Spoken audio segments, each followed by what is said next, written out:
Alaska-born priest Father Michael Shields spent a good part of his 2011 sabbatical year exploring how Christians and Muslims might live together peacefully in the modern world. I think the issue today that for every Christian is to how to encounter the Muslim civilization, Muslim culture, and to dialogue with Christian cultures. It's the question, I think, that it's really survival of our world. In addition to reading up on the history of the 1400-year-old tension between Islam and Christianity, Father Shields also sought out Christians who have lived in majority Muslim countries and then traveled there himself. Father Shields' quest took place amid a year in which a number of Islamic fundamentalist groups have gained power in the wake of the social and political unrest across much of the Middle East. In a recent interview with a Catholic anchor, Father Shields was in Anchorage, where he spent several weeks before heading back to Russia in January to the Catholic Mission, where he's been stationed since 1994. Father Shields noted that Christians and Muslims together make up more than half of the world's population. Father Shields is no stranger to cultural and religious tension. Born and raised in Alaska, he spent the first 15 years of his priesthood serving in the Archdiocese of Anchorage. For the next 16 years, he served in Siberia, establishing a mission in Magadan, Russia, the site of a former communist-era Gulag prison. As a Catholic priest in a predominantly Russian Orthodox culture, Father Shields has made a point of personally reaching out to those of different beliefs. He has worked closely with evangelical and Protestant Christians on a number of projects. These efforts have convinced him that personal encounters are key to reconciling religious tensions. You come in with giving the person respect and dignity. And in that, then, there's already an openness to friendship. And you can then disagree. And you can then, I would say, you can speak your view of your faith and not be offended. Father Shields' one-year hiatus from his Russia-based parish offered a chance to pray and reflect on his ministry, but the ecumenically minded priest also spent considerable time examining how Christians might interact with Muslims in positive ways. I think the Holy Father says that quite honestly. He says, is that the Muslims are needed, that we need to engage the Islam and Muslims because we need social justice. We have to look at what has happened in the world, and they're one of the monotheistic religions. You can't ignore that. And so we need them to look at the just issues of the world, of poverty and people dying and the mortality rate. After spending the first few months of his sabbatical year in intense prayer, he traveled to Detroit, Michigan to live with Chaldean Catholics who had fled religious persecution in Iraq. The Chaldean Catholic Church is an ancient Middle East church comprised of ethnic Assyrians. And they're an interesting community, a very strong evangelical Catholic community that has an incredible center of evangelical outreach. And I lived with them and talked about that. And the struggle with Christians in a Muslim country right now, I understood it so much better after that. In recent decades, however, the community has suffered from severe religious persecution in Iraq, and many have fled the country. Most of these Chaldeans had family members that were either martyred or had immigrated from Iraq. The community has shrunk from 1,500,000 to about 600,000.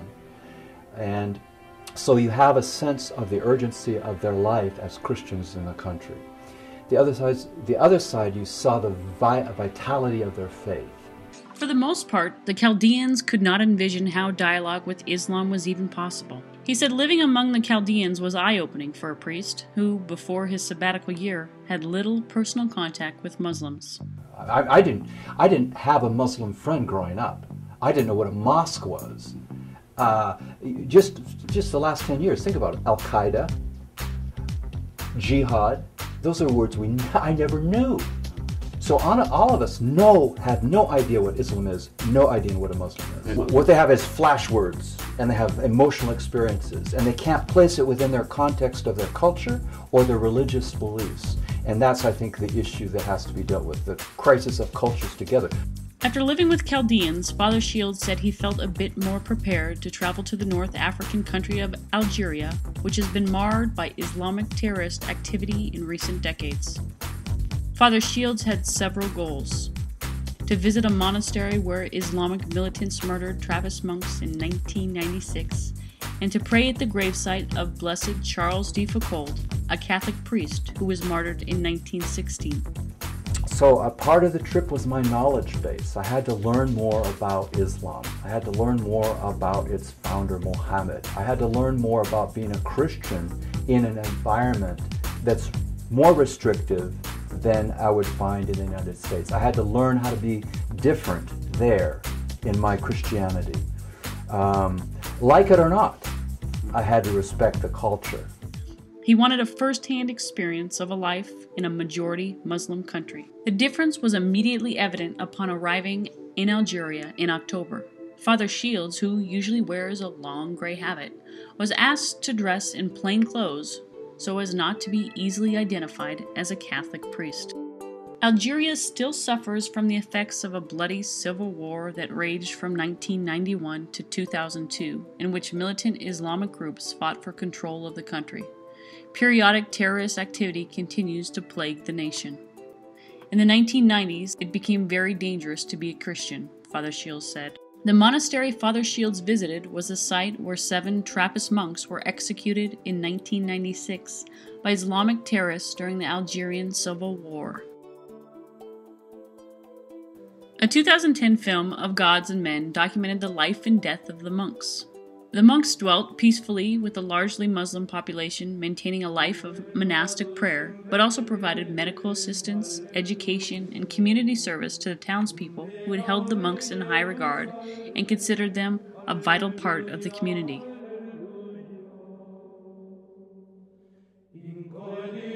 Despite warnings about the growing danger to their lives from militant Islamic terrorist groups, the monks refused to leave and ultimately were killed.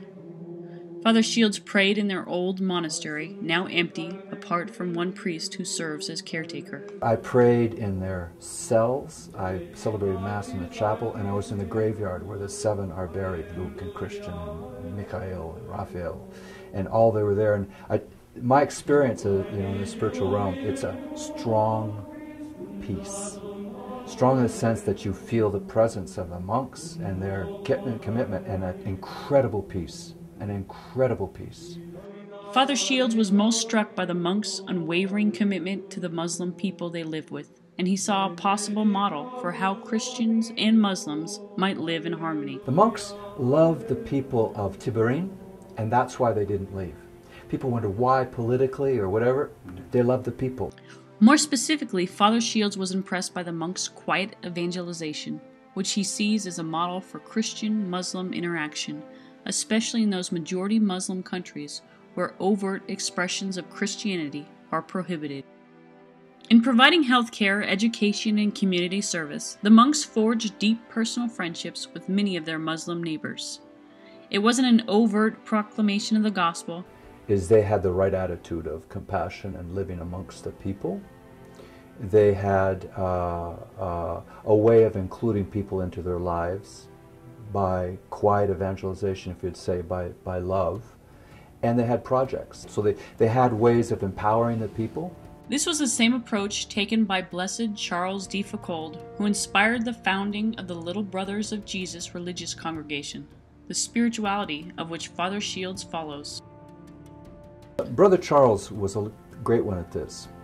He said he wanted to be a universal brother for Muslim, Jew, Christian, non-believer, that they would see in him a brother, that he wanted to be such a servant that they would see him as a great servant and would ask this question: if this is the servant, what's his master like?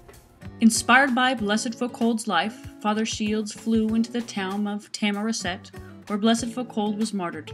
Then, alongside 2 Muslim guides, he traveled to a 9,000-foot high plateau in the Sahara Desert, where Blessed Foucauld's private prayer hut is still located.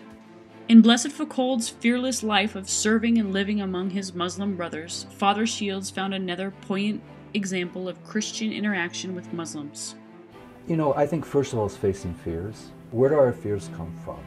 And most of it's from ignorance, most of it from a lack of historical knowledge, and most of it probably we become fearful when we don't know something. And without courageous efforts to forge personal encounters and genuine friendship, the Chaldeans are probably right. Father Shields noted. But Father Shields is under no illusions that this will be quick or easy on a large scale, especially given the fact that there are profound religious differences between Islam and Christianity, as well as cultural and political realities that complicate problems.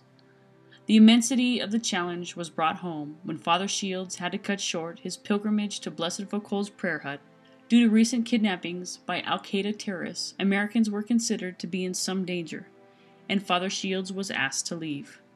In all my time in Algiers, I felt threatened. No time did I have a negative experience. Most hospitable, most gracious, and many people knew I was a priest.